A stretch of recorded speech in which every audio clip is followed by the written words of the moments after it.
والصلاة والسلام على أشرف الأنبياء والمرسلين نبينا محمد وعلى آله وصحبه أجمعين. رب اشرح لي صدري ويسر لي أمري واحلل عقدة من لساني يفقهوا قولي. اللهم آت نفوسنا تقواها وزكها أنت خير من زكاها أنت وليها ومولاها. اللهم إنا نعوذ بك من علم لا ينفع ومن قلب لا يخشع ومن نفس لا تشبع ومن عين لا تدمع ومن دعوة لا يستجاب لها. Hadirin dan hadirat jamaah salat maghrib yang sama-sama dirahmati dan dimuliakan oleh Allah Subhanahu wa taala. Alhamdulillah kita kembali diberikan kemudahan oleh Allah Subhanahu wa taala untuk melanjutkan kajian rutin kita, yang mana pembahasan yang asal adalah tema tentang tauhid yang kita ambil dari buku yang berjudul Al-Qaulul Mufid ala Kitabi At-Tauhid, karya Syekh bin Muhammad bin Shalih Al-Utsaimin rahimahullah.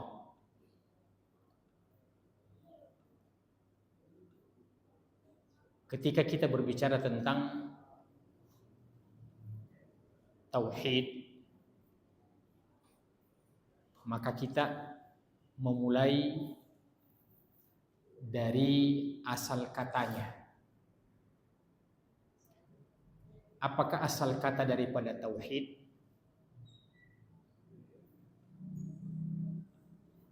Dari kata wahada yuwahhidu tauhid. Wahada yuwahhidu tauhid. Wahada yuwahhidu itu kata kerja.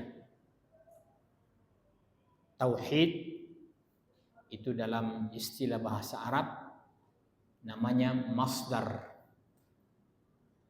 Kira-kira kalau saya terjemahkan, ya, menjadi kata dasar, ya, menjadi kata dasar. Apa itu wahada yuwahhidu? Artinya mengesakan. Mengesakan atau menjadikan tunggal. Satu-satunya, tidak ada sekutu baginya. Maka ketika kita mengatakan tauhid adalah tema yang berkaitan tentang bagaimana pengertian mengesakan Allah Subhanahu wa taala. Bagaimana kita mengesakan Allah Subhanahu wa taala. Kenapa kita mengesakan Allah Subhanahu wa taala? Karena memang Allah adalah yang Maha Esa, yang Maha Tunggal. Di antara surah yang membicarakan tentang kemahaesaan Allah dan kemahatunggalan Allah Subhanahu wa taala, surah yang tidak asing bagi kita namanya Suratul Ikhlas. Surah Al-Ikhlas. Qul huwallahu ahad. Jadi ahad, dari situlah menjadi tauhid, dari situlah menjadi wahada yuwahhidu. Kita terjemahkan qul huwallahu ahad, di mana di dalam Al-Qur'an kalau ada kata qul, katakanlah Maksudnya itu instruksi dari Allah kepada Nabi kita Muhammad sallallahu alaihi wasallam. Tidak ada yang lain terkecuali maksudnya qul ya Muhammad. Iya. Contoh qul a'udzu birabbil falaq. Itu maknanya katakan ya Muhammad, qul a'udzu birabbin nas. Maka Allah langsung mengajarkan kepada nabinya dengan mengatakan qul, katakanlah Muhammad, huwallahu ahad, dialah Allah ahad, yang maha esa, yang maha tunggal. Dan di dalam bahasa Arab ada kata wahid. Ada kata wahid. Wahid itu artinya satu. Tapi dalam ayat ini Allah tidak mengatakan qul huwallahu wahid. Iya, tapi Allah mengatakan qul huwallahu ahad. Karena memang sangat jauh perbedaan antara wahidun dengan ahad. Iya. Kalau ahad itu memang betul-betul esa, betul-betul tunggal, sendirian. Adapun wahid, maka wahid ini bisa dibagi dua. Bisa dibagi tiga, ya. Namanya sepertiga, ya. Bahkan bisa dibagi 1 juta. Adapun Allah Subhanahu wa taala, maka dia esa, dia tunggal secara hakiki, secara yang sebenarnya. Makanya tafsiran daripada ahad itu jamaah sekalian, pada ayat selanjutnya, qul huwallahu ahad, Allahus samad. Dialah Allah Subhanahu wa taala itu objek bergantungnya seluruh makhluk. Jadi Allahus samad, Allah itu tempat bergantungnya, tempat kembalinya seluruh makhluk.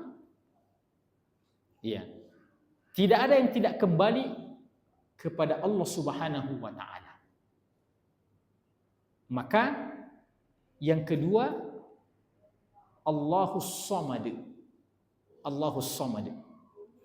Dia Allah yang merupakan objek bergantungnya seluruh makhluk. Ya. Apa di antara contoh ketergantungan itu jamaah sekalian? Di antara contoh ketergantungan itu dan semua makhluk itu membutuhkan adalah persoalan rezeki. Adalah persoalan rezeki. Iya. Pertama, rezeki itu mungkin yang paling urgen adalah kalau dia makhluk hidup, maka pasti dia membutuhkan makan dan minum. Ya. Pasti dia membutuhkan makan dan minum kalau dia makhluk hidup. Ya. Maka bagaimana dengan makhluk hidup itu? Allah bilang begini, wa ma min dabbatin fil ardi illa 'ala Allahi rizquha. Wa ma min dabbatin fil ardi illa 'ala Allahi rizquha. Tidak ada yang berjalan di atas permukaan bumi ini. Apa saja yang berjalan, yang bergerak, maksudnya makhluk hidup. Illa 'ala Allahi rizquha, terkecuali rezekinya itu semuanya ditanggung oleh Allah Subhanahu wa taala. Terkecuali semua ditanggung rezekinya oleh Allah Subhanahu wa taala. Maka Allah Subhanahu wa taala mengatakan, innallaha huwar razzaqu dzul quwwatil matin. Ini saling terkait semua. Innallaha huwar razzaqu dzul quwwatil matin. Sesungguhnya Allah itu adalah zat yang maha pemberi rezeki. Sesungguhnya Allah itu adalah zat yang maha pemberi rezeki. Iya. Jadi kalau kita memperhatikan hewan-hewan kecil, serangga-serangga, seperti umpamanya semut, ya, semut memindahkan makanan dari satu tempat ke tempat yang lain, masuk ke dalam sarangnya, ya, biasa ada beras-beras kecil itu, dia angkut itu, subhanallah. Dan ada hal yang unik pada semut itu, Pak, ya, itu kalau semut bertemu, Pak, pasti selalu jabat tangan baru lewat. Tidak ada semut itu yang langsung baku lewat saja. Ya. Yang tidak salam-salam biasanya itu manusia. Lewat saja. Ya. Coba perhatikan. Bahkan semut itu, Pak, berpelukan. Baru pergi. Maksudnya itu mungkin, wallahu alam, saling berbagi informasi, bilang ada itu di sana, dibagi-bagi kurban ke sana kok. Ya. Coba. Itu perlu kita tadabburi semuanya itu. Baik. Allah bilang wa ma min dabbatin fillah illa 'ala Allahi rizquha. Tidak ada yang berjalan di atas permukaan bumi ini terkecuali rezekinya telah ditanggung oleh Allah Subhanahu wa taala. Jadi sekedar kita memahami dan merenungkan satu ayat ini, jamaah sekalian, kita sebagai seorang muslim itu sangat pede hidup di atas permukaan bumi ini. Iya. Apa itu pede? Tidak ada rasa kekhawatiran. Tidak ada rasa kekhawatiran. Yang terpenting kerjanya kita menyembah Allah, beribadah kepada Allah. Allah mengatakan, pokoknya kau beribadah kepada aku yang tanggung rezekimu. Iya. Jadi bapak-bapak, jamaah sekalian, bagi kita yang kerjanya mungkin menjual-jual, apa saja dijual di pinggir jalan, laris kita punya dagangan, ya. Sini saya lihat ada penjual bakso campuran, laris itu saya lihat itu, setiap saya keluar, masya Allah, tidak pernah tidak ada pelanggannya. Maka ketika tiba waktu sholat, hayya 'alas sholat, hayya 'alal falah, itu menjadi ujian bagi kita sebagai seorang hamba Allah. Iya. Jadi Allah mengatakan, terutama ayat yang berkaitan dengan Jumat, idza nudiya lis-sholati min yaumil jum'ati fas'au ila dzikrillah wa dzarul bai'. Kalau kamu sudah dipanggil untuk menghadiri sholat Jumat, maka bersegera untuk merespon panggilan Allah dan tinggalkan seluruh kesibukanmu. Tinggalkan seluruh kesibukanmu.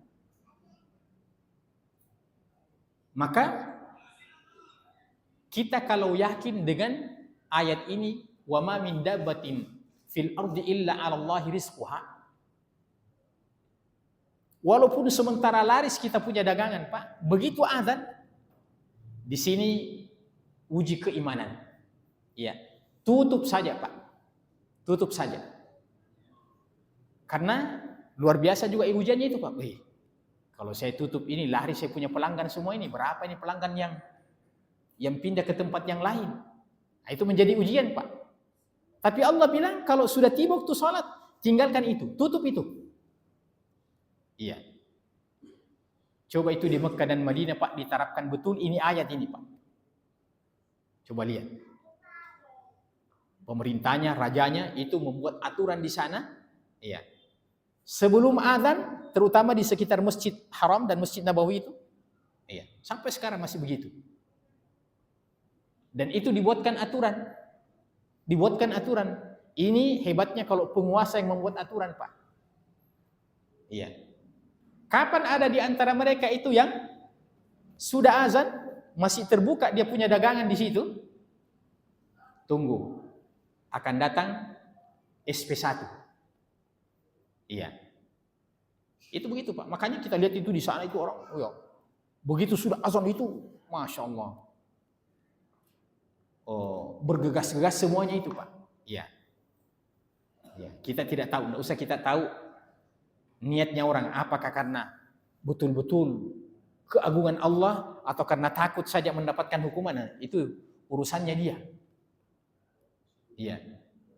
Dan di zaman saya itu Pak, ya, sekarang mungkin sudah tidak ada. Itu di pasar Madinah, itu penukaran uang Pak, money changer. Itu kayak seperti kita istilahnya dagangan-dagangan di sini. Buka-buka apa kelontong-kelontong. Iya. Itu uang semua di situ Pak, pinggir jalan. Iya. Itu di zaman saya, sekarang mungkin sudah tidak begitu. Itu tiba waktu sholat, ya, ini uang miliaran ini di dalam ini Pak, ya, ada semua macam uang di situ, ya. Begitu dikumandangkan azan, ya, itu pemilik daripada money changer itu Pak, ya, dia tutup saja itu, ya, dia tutup kain-kain, ya, ya ada penutupnya, tapi kalau orang mau rampok itu Pak gampang sekali, subhanallah. Saya bayangkan kalau di Indonesia begini, banyak nih semua setelah sholat. Iya. Tapi itu aman Pak, aman. Karena ada aturannya di sana yang memperlakukan hukum Islam. Kalau kau mencuri dipotong tangan, jerak orang Pak. Masya Allah.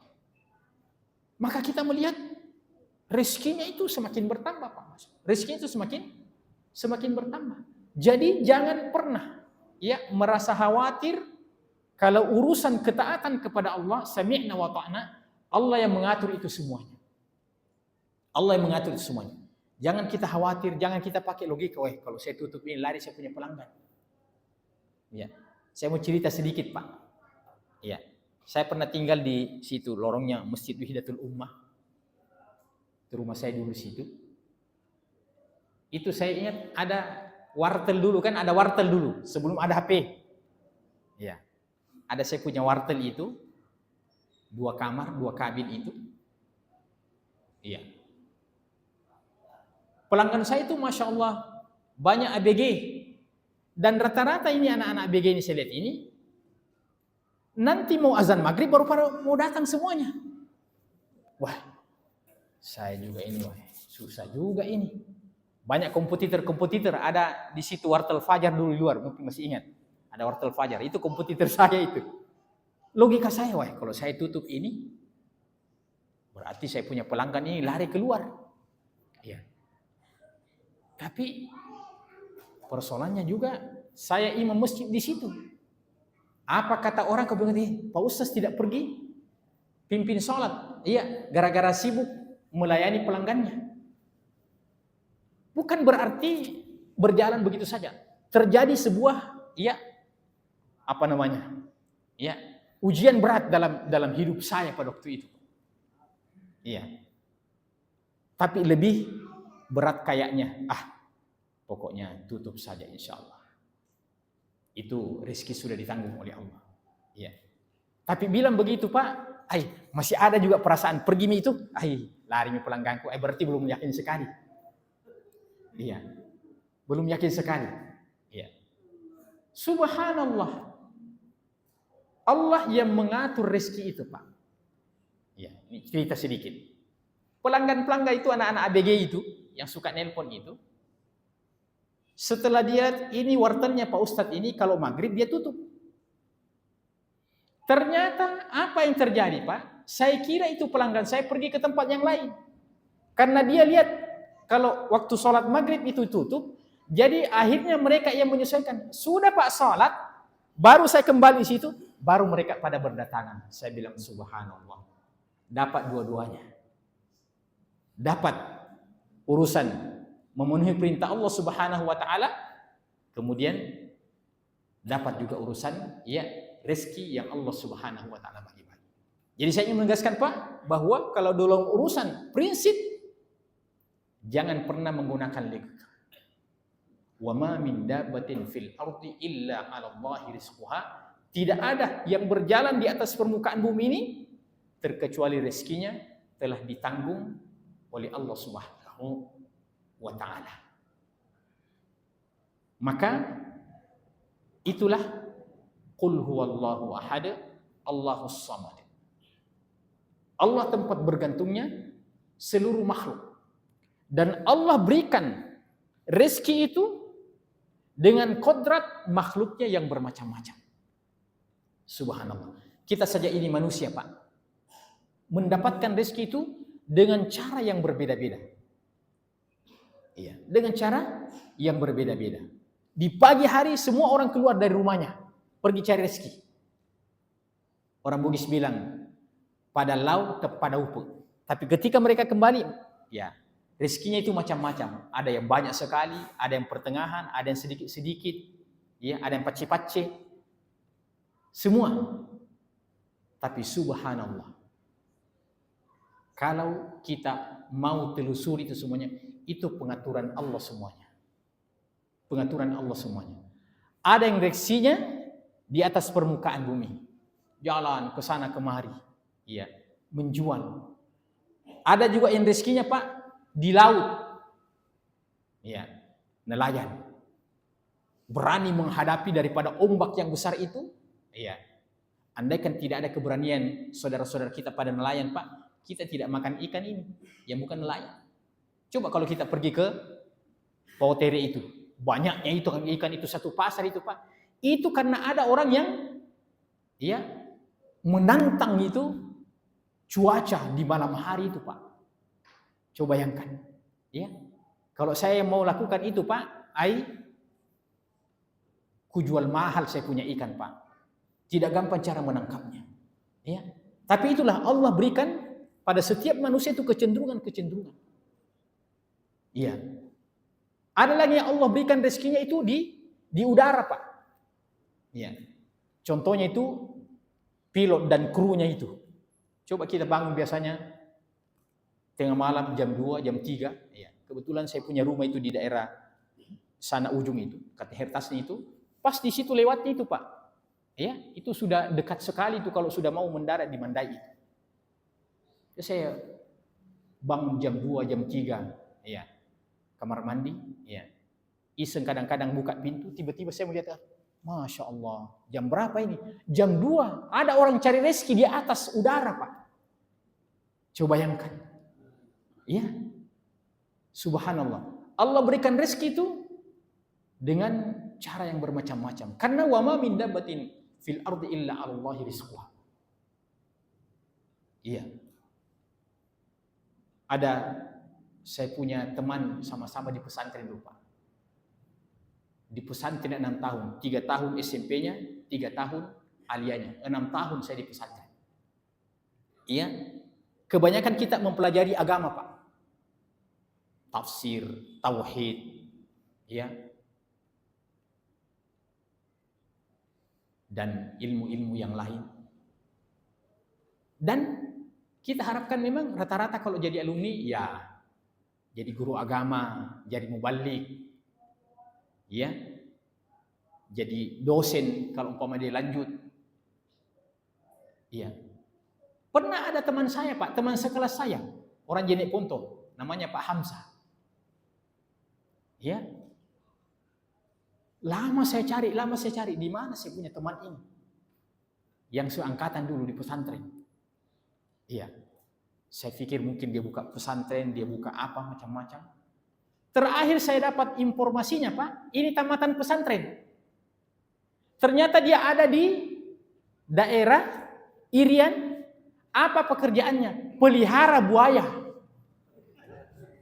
Ya Allah, saya bilang, kenapa bisa salah jurusan? Dulu belajar tafsir, belajar tajwid. Kenapa endingnya pelihara buaya? Ya itulah yang Allah takdirkan sama saya. Ya. Pelihara buaya itu dijual, ya, diambil kulitnya, baru dijual. Saya bilang tidak ada sekali mirip-miripnya itu antara apa yang kau lakukan dulu dengan pekerjaanmu sekarang. Iya. Itu contoh bahwa Allah telah mengatur semuanya, Pak. Allah telah mengatur semuanya. Iya. Ada teman saya. Iya. Yang termasuk juragannya coto. Iya. Ada itu coto di beberapa tempat. Iya. Beliau itu tamatan Unhas. Tamatan Unhas, Pak. Iya. Namanya coto kakak tua. Iya. Ada kalau tidak salah sini. Itu juragan coto sekarang. Beberapa tempatnya itu ada di Antang juga. Ternyata beliau itu dia tamatan Unhas, Pak. Jurusan apa dia ketika dia kuliah, Pak? Jurusan teknik mesin. Saya bilang tidak perlu kuliah teknik mesin kalau mau jadi penjual coto. Ya. Tapi begitulah takdir Allah, ya, pada setiap hamba-hambanya. Ya. Kadang-kadang tidak linear antara apa yang dikerjakan dari awal dengan apa yang terjadi di terakhir. Iya. Ya. Saya tambah lagi satu contoh, Pak. Ini wa ma min dabbatin fil ardi illa 'ala Allahi rizquha. Ada teman SD saya, ini kembali lagi bernostalgia. Teman SD saya dulu, Pak.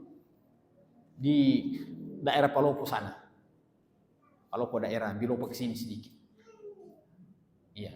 Saya masih ingat itu, saya punya teman SD itu, Pak. Memang besar badannya, tinggi. Iya, enggak usah saya sebutkan namanya karena nanti bergibah. Tapi sekedar ini menunjukkan bagaimana kehidupan manusia itu. Saya pulang kampung, Pak, cerita-cerita dengan teman-teman SD itu. Dia bilang, kau tahu si Fulan teman kita di SD dulu. Jadi saya tahu. Sekarang itu jadi perampok. Perampok katanya itu pokoknya petugas itu dan dia sudah perampok antar kabupaten. Bukan perampok-perampok kecil, Pak. Susah sekali didapat. Saya bilang, ya Allah, saya bersyukur kepada Allah kasihan. Karena alhamdulillah saya tidak jadi perampok. Bagaimana kalau saya yang Allah takdirkan saya jadi perampok itu? Baru itu jadi perampok sekarang. Allahumma musta'an. Maka kadang-kadang kejadian-kejadian terjadi pada orang lain itu menjadi pembelajaran bagi kita. Maka kita alhamdulillah yang mendapatkan rezeki yang halal, ya, bersyukurlah kepada Allah Subhanahu wa taala karena Allah takdirkan walaupun mungkin kehidupan kita agak susah-susah tapi Allah Subhanahu wa taala senantiasa menjaga kita, ya, menjaga rezeki kita yang halal-halal. Ya ayyuhan nasu kulu mimma fil ardi halalan thayyiban. Kemudian selanjutnya jemaah sekalian, Allah mengatakan lam yalid wa lam yulad wa lam yakul lahu kufuwan ahad. Allah Subhanahu wa taala lam yalid, tidak melahirkan, walam yulad, dan tidak pula dilahirkan. Itulah diantara tafsiran Maha Esa, Maha Tunggal. Iya. Kalau manusia ini tidak bisa dikatakan tunggal, tidak bisa dikatakan esa. Kenapa? Karena semua manusia ini itu pasti ada keturunannya. Manusia itu berketurunan. Ya. Pertama Allah ciptakan Adam. Allah ciptakan dengan menggunakan tanah. Setelah itu Allah tidak lagi langsung menciptakan Hawa dengan tersendiri, tapi Allah menciptakan Hawa dari tulang rusuk Nabi Adam alaihi wassalatu wassalam. Dari sanalah manusia berada sebagai karena dia punya keturunan, dia punya asal, dia punya cabang. Karenanya Allah mengatakan lam yalid wa lam yulad, dan Allah tutup dengan kata wa lam yakul lahu kufuwan ahad. Tidak ada sedikit pun makhluk yang mirip-mirip, yang setara Subhanahu wa ta'ala. Tidak ada kemiripan makhluk dengan Allah Subhanahu wa ta'ala dalam segala sisi, dalam segala hal. Maka surah Al-Ikhlas ini adalah merupakan inti daripada tauhid kepada Allah Subhanahu wa ta'ala. Kemudian jamaah sekalian, tauhid itu memiliki pembagian. Yang pertama, ada tauhid yang berkaitan dengan kekuasaan dan penciptaan Allah Subhanahu wa ta'ala. Namanya tauhidul rububiyah. Bahwa hanya Allah Subhanahu wa ta'ala satu-satunya yang menciptakan. Hanya Allah yang menghidupkan. Hanya Allah yang mematikan. Hanya Allah yang mengatur seluruh rezeki. Itu namanya tauhidul rububiyah. Mengesahkan Allah Subhanahu wa ta'ala dalam kebijakan dan perbuatannya. Jadi Allah Subhanahu wa ta'ala memiliki perbuatan. Fa'alul lima yurid. Allah itu maha berkehendak apa saja yang dikehendaki, apa saja yang diinginkan. Tidak boleh kita ini makhluk protes kepada Allah Subhanahu wa ta'ala. Semua Allah adakan itu, semua memiliki hikmah. Semua Allah adakan itu, semua memiliki hikmah. Tidak ada yang tidak memiliki hikmah. Walaupun kita sebagai makhluk kadang-kadang itu menganggap apa hikmahnya, apa faedahnya. Kita ini kalau seandainya bisa, tidak usah Allah ciptakan itu nyamuk. Nyamuk itu sebuah penyakit malaria, ya, bahkan bisa mematikan, demam berdarah, ya. Tapi Allah Subhanahu wa ta'ala mengatakan, Inna Allah la yastahi yadriba mathalan ma ba'udatan fama fawqa. Allah tidak malu mengangkat sebuah perumpamaan sampai seekor ba'udah. Itu seekor nyamuk, fama fawqa, atau yang lebih di atas daripada itu. Maka ba'udah itu hebat Pak, karena disebutkan namanya dalam Al-Quran. Ba'udah. Kita sih selalu subjektif dalam menilai. Kalau ada sesuatu yang negatif, maka pasti tidak ada baiknya. Tapi subhanallah, coba bayangkan Pak, gara-gara nyamuk ini, kira-kira berapa itu perusahaan buat nyamuk yang berdiri? Yang paling terkenal Bayo, ya, ada yang dibakar-bakarnya, ada yang disopot-sopotnya, ya, ada juga yang wangi-wangi. Nah, coba telusuri pabrik obat nyamuk Bayo saja Pak, ya, kira-kira berapa tenaga kerja yang diserap itu? Ya, perusahaan Bayo, kira-kira berapa? Mungkin ratusan, bahkan mungkin ribuan. Coba ya. Ternyata Allah ingin membuka lapangan pekerjaan. Ya, Allah ingin membuka lapangan pekerjaan. Iya. Gara-gara kita sakit ini, ada pihak-pihak yang mendapatkan masalah. Mohon maaf kalau ada Pak Dokter di sini. Iya, saya rasa dokter itu tidak pernah jadi berdoa, ya Allah, kasih sakit-sakit semua hamba-hamba ya Allah.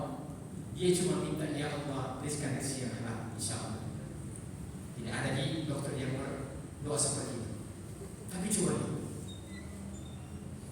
gara-gara kita sakit, akhirnya ternyata dokter itu mendapatkan rezekinya dengan cara mengobati pasiennya.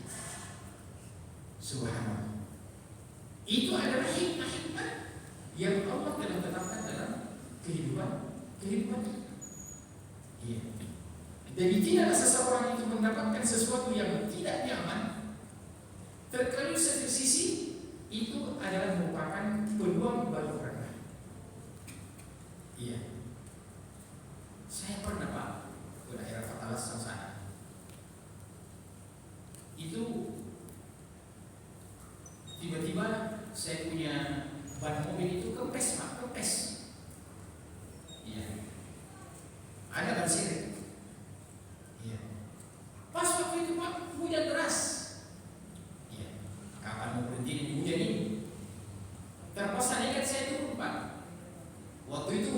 ganti ban itu Pak, belum terbiasa.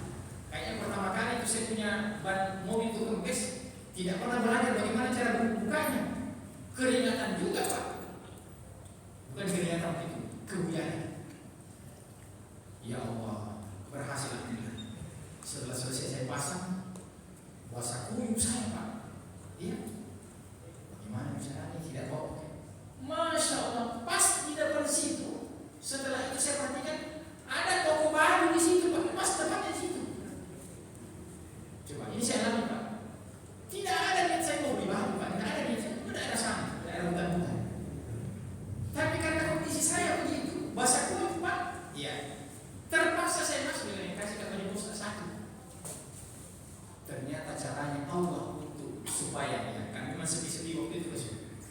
Mungkin Allah kasih lihat misalnya ini hamba aku ini belum ada yang laku-laku. Ya. Saya jadi korban kesini.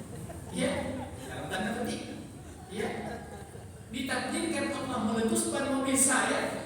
Akhirnya basah kuyup. Akhirnya, ya, beli baik. Begitulah kira-kira dalam kehidupan kita ini. Ya, begitulah kita dalam kehidupan kita. Semua ada keterkaitan antara satu dengan yang lain. Dan itu contoh-contoh daripada wa ma min dabbatin fil ardi illa 'ala Allahi rizquha.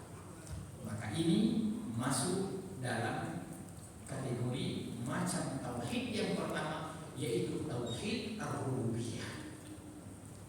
Tauhid tentang pengaturan alam semesta, itu dialah yang menerbitkan matahari, dialah yang membenamkan matahari, dialah yang mengatur cuaca. Subhanallah. Ya. Kalau kita lihat di antara kabupaten yang gersang itu jadi foto Pak. Iya.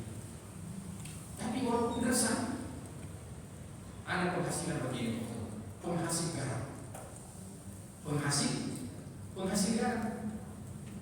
Di daerah yang cuaca hujannya itu tinggi Pak, tidak bisa terjadi. Ya, garam itu. Maka akhirnya Allah mempertemukan itu antara orang sigap dengan orang jeneponto. Ya. Orang jeneponto dan orang sigap harus berhubungan. Orang sigap mungkin semua orang jeneponto tidak ada sawah. Iya. Tapi orang jeneponto, iya masa biar bagaimana itu dari masa tidak ada garam. Ya. Maka ternyata pengaturan Allah itu luar biasa. Ya. Ternyata pengaturan Allah itu luar biasa. Iya. Negeri Arab, Saudi yang kita tahu gersang. Ternyata kegersangan Saudi yang berpuluh-puluh tahun miskin Pak, ternyata mengandung minyak di bawahnya.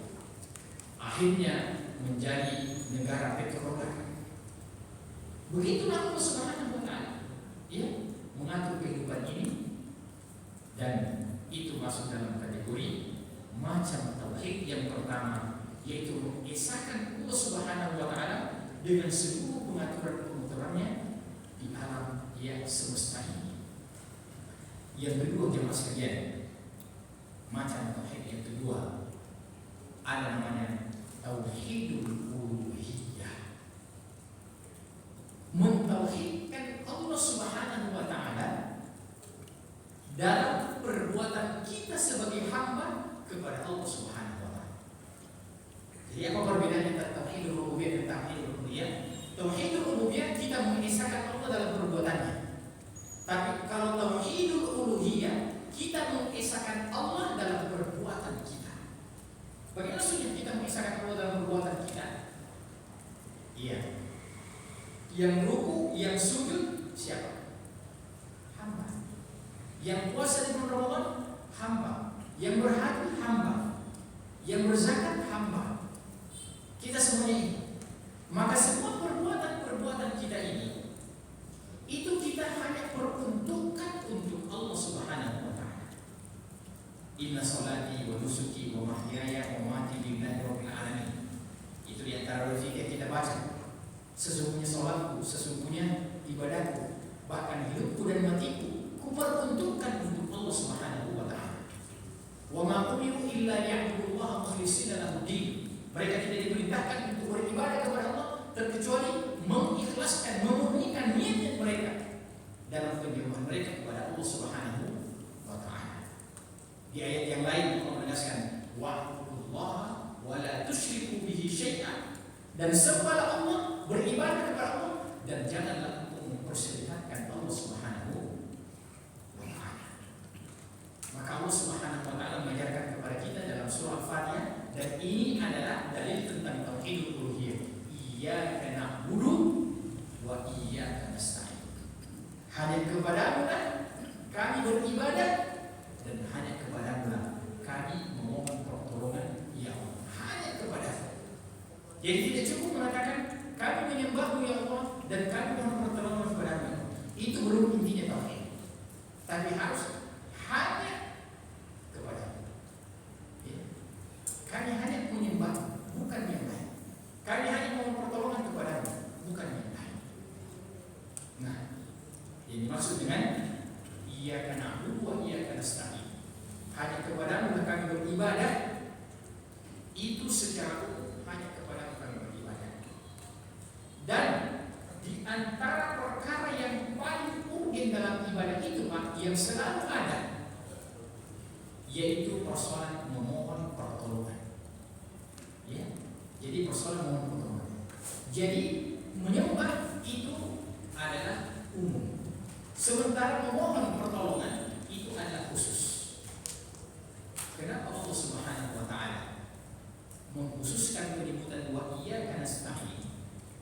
Itu karena kebanyakan hamba terjadi penyimpangan ibadah dalam persoalan memohon pertolongan.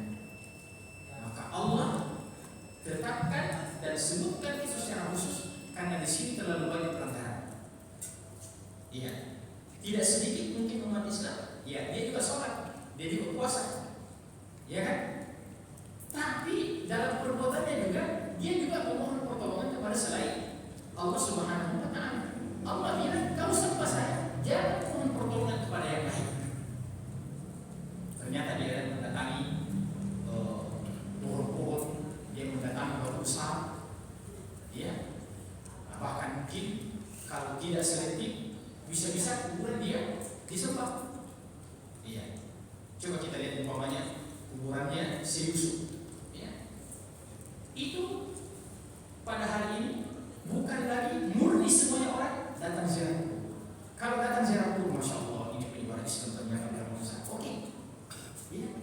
Tapi orang sudah melakukan bentuk penyimpangan. Iya. Pernah saya mendengarkan cerita, ya, ada orang pergi haji, Pak. Ya, orang pergi haji. Dia pergi haji, Pak. Bayangkan sampai Mekah. Ya. Setelah pulang mendarat di Mandai, ya, orang yang sudah menunggu di rumahnya. Bukannya dia langsung pulang ke rumahnya, tapi langsung pergi ke kuburannya si Yusuf, mengatakan, "Datang lagi si Yusuf." Coba ya,